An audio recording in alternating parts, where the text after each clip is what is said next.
Students, आज हम सभी वर्कशीट नंबर 32 क्लास 10th जो कि सामाजिक विज्ञान का है, इतिहास से लिया गया है। इसमें का मुख्य टॉपिक है यूरोप में राष्ट्रवाद का उदय, जो कि इतिहास के चैप्टर फर्स्ट से लिया गया है। बच्चों, पिछली क्लास में भी हमने इस रिलेटेड चैप्टर पढ़ा था कि राष्ट्रवाद क्या होता है। राष्ट्रवाद यानी कि राष्ट्र के प्रति प्रेम, राष्ट्र के लिए कुछ करने की भावना।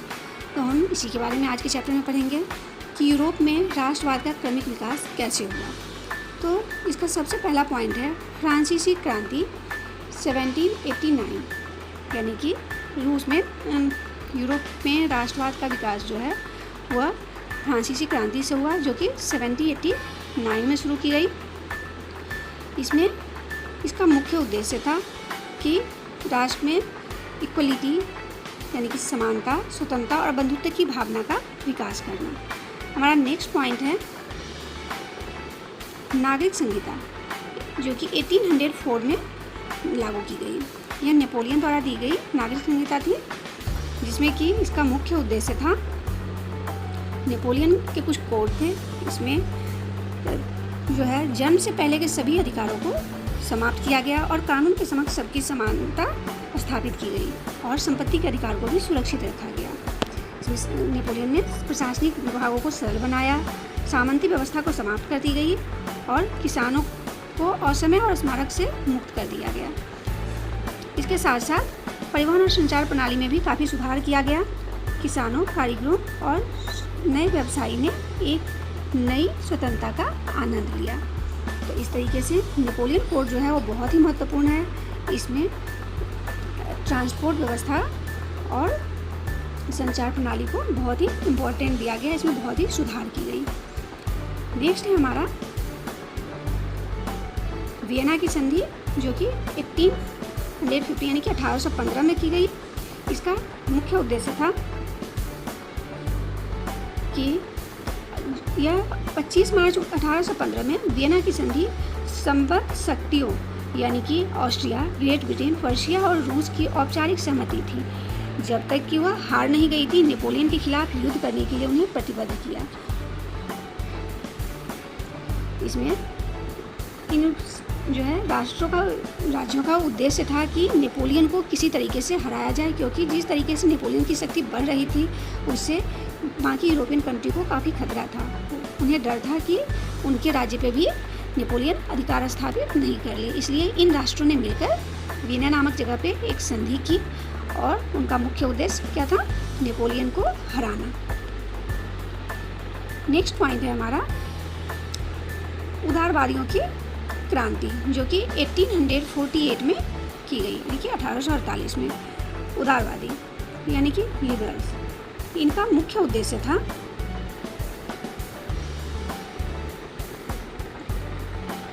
कि ये सभी लोकतंत्र के समर्थक थे और ये राजतंत्र की समाप्ति चाहते थे। कानून की समानता के पक्षधर थे उदारवादी, और उदारवादी मुक्त व्यापार के भी समर्थन में थे। नेक्स्ट हमारा है जर्मनी का एकीकरण, जो कि 1866 से 1871 यानी कि 1866 से 1871 तक की गई। और फिर इटली का एकीकरण हुआ। इसमें देखिए 1859 से 1871 है, जो कि गलत है। इटली का एकीकरण 1815 से लेकर के 1870 तक किया गया। आप सभी बच्चे इसमें सही कर लेंगे। क्या है इसका? 1815 to 1870। इस तरीके से पहले जर्मनी का एकीकरण हुआ है और फिर इटली का भी एकीकरण किया गया। अब हम सभी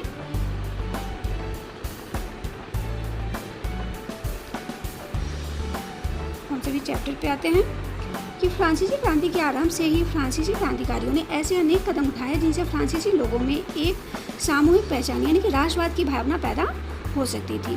बाद में नेपोलियन ने प्रशासनिक क्षेत्र में क्रांतिकारी सुधारों को प्रारंभ किया, जिसे 1804 की नागरिक संहिता यानी कि नेपोलियन संहिता के नाम से भी जाना जाता है। इसके अलावा यूरोप में 19वीं सदी के शुरुआती दशकों में राष्ट्रीय एकता से संबंधित विचार उदारवाद से करीब से जुड़े थे।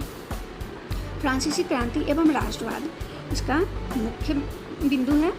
संविधान आधारित शासन स्थापित की गई, समानता, स्वतंत्रता, बंधुत्व जैसे विचार लोगों के मन में आए, नया फ्रांसीसी तिरंगा झंडा अपनाया गया, नेशनल असेंबली का गठन किया गया, आंतरिक आयात निर्यात शुल्क समाप्त एवं माप तौल की एक समान व्यवस्था की गई, यानी कि पूरे देश में माप तौल की इकाई एक ही रखी गई, और आयात निर्यात यानी कि इम्पोर्ट एक्सपोर्ट जो है उसमें भी सेम टैक्स यानी कि जो टैक्स होते थे उसे खत्म कर दिया गया, और फ्रेंच को राज्य की साझा भाषा बनाया गया, यानी कि पूरे राज्य में अब कौन सी भाषा बोली जाती थी, ओनली फ्रेंच बोली जाती थी।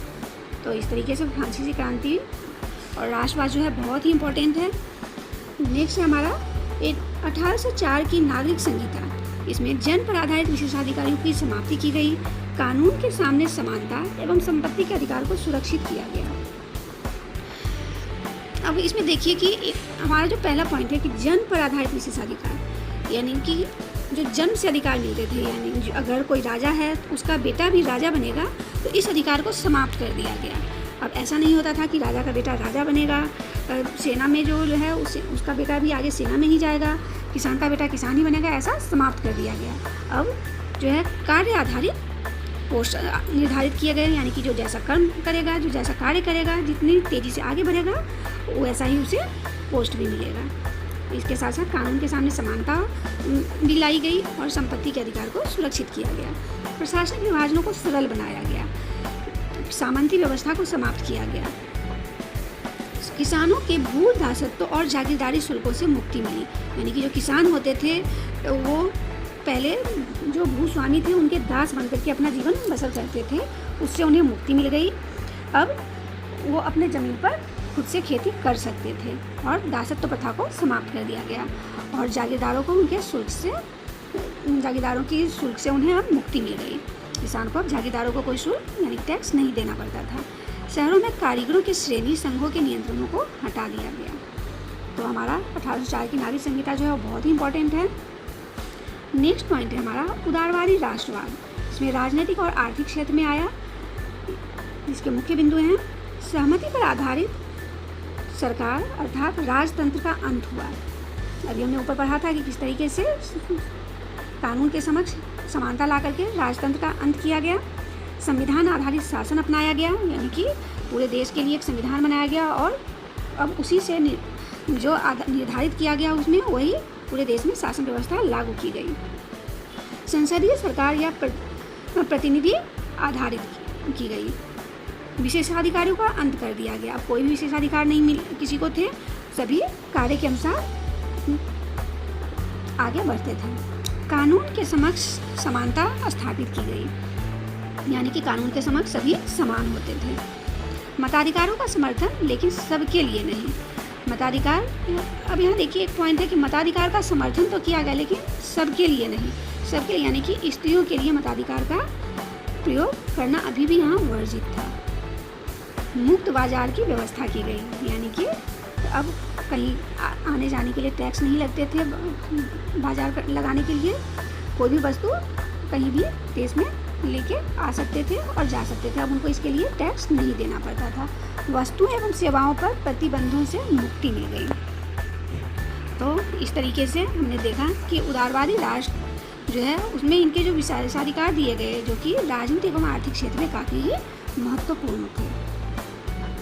अब हम सभी आज के प्रश्न उत्तर पे आते हैं। हमारा पहला प्रश्न है कि 1804 की नागरिक संहिता के विशेषताओं की व्याख्या कीजिए। तो बच्चों अभी हमने ऊपर पढ़ा है कि 1804 की नागरिक संहिता क्या इम्पोर्टेंट रखती है। इसमें क्या किया गया था कि नेपोलियन द्वारा एक कोड निर्धारित की गई थी। इसके अंतर्गत जन्म के आधार पर सभी विशेषाधिकारों को समाप्त कर दिया गया था। कानून के समक्ष समानता स्थापित की गई थी। सामंती व्यवस्था को समाप्त कर दिया गया। एक मुद्रा और एक राष्ट्र का उपयोग किया गया और नापतोल का पैमाना भी एक जैसा रखा गया। गिल पर नियंत्रण को भी समाप्त कर दिया गया था। सेकंड क्वेश्चन है हमारा, फ्रांसीसी क्रांति ने राष्ट्रवाद के विचार को किस प्रकार मजबूत किया। यानी कि फ्रांस में जो क्रांति हुई उससे राष्ट्रवाद की भावना जो है कितनी मजबूत हुई।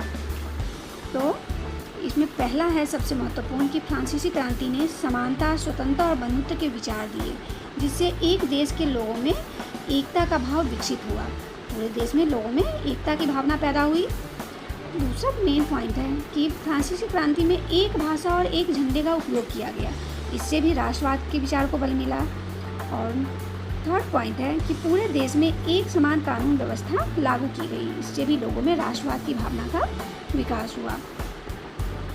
हमारा नेक्स्ट क्वेश्चन है, उदारवादी राष्ट्र की विशेषताओं को लिखिए। तो अभी हमने उदारवादी के राष्ट्र की विशेषता के बारे में जाना था, क्या था कि उदारवादी जो थे वो लोकतंत्र के समर्थक थे। उदारवादी राजतंत्र की समाप्ति चाहते थे। वो मानते थे कि राजतंत्र को समाप्त होना चाहिए और पूरे देश में समान व्यवस्था लागू होना चाहिए, और कानून के समानता के पक्ष में भी थे वो। और उदारवादी मुक्त व्यापार के भी समर्थक थे। नेक्स्ट क्वेश्चन है हमारा, फ्रांसीसी क्रांति के किन विचारों से आप सबसे अधिक प्रभावित हैं और क्यों? तो बच्चों, हमने पूरे चैप्टर में यही देखा है कि सबसे महत्वपूर्ण बात इसमें है कानून जो है वह सबके लिए समान किया गया, यानी कि हम लिख सकते हैं कि फ्रांसीसी क्रांति में कानून के शासन, समानता, स्वतंत्रता तथा बंधुत्व के विचारों से हम प्रभावित हैं, क्योंकि यह लोकतंत्र तथा एक समान विकास की नींव होती है। अगर हमें समानता मिलेगी, स्वतंत्रता मिलेगी और हमारे मन में, हमारे देश में बंधुत्व की भावना का विकास होगा, तो हम एक राष्ट्र के रूप में प्रगति कर सकते हैं। तो हम सभी को इस भावना के विकास के साथ ही अपने देश को मजबूत बनाना है और बंधुत्व की भावना को आगे बढ़ाते हुए देश की प्रगति में हिस्सेदारी लेनी है। ठीक है, तो इस तरीके से हमारा आज का वर्कशीट कंप्लीट हुआ। सभी बच्चे इसे कंप्लीट करके जल्दी से जल्दी अपने टीचर से चेक करवाएंगे। ओके।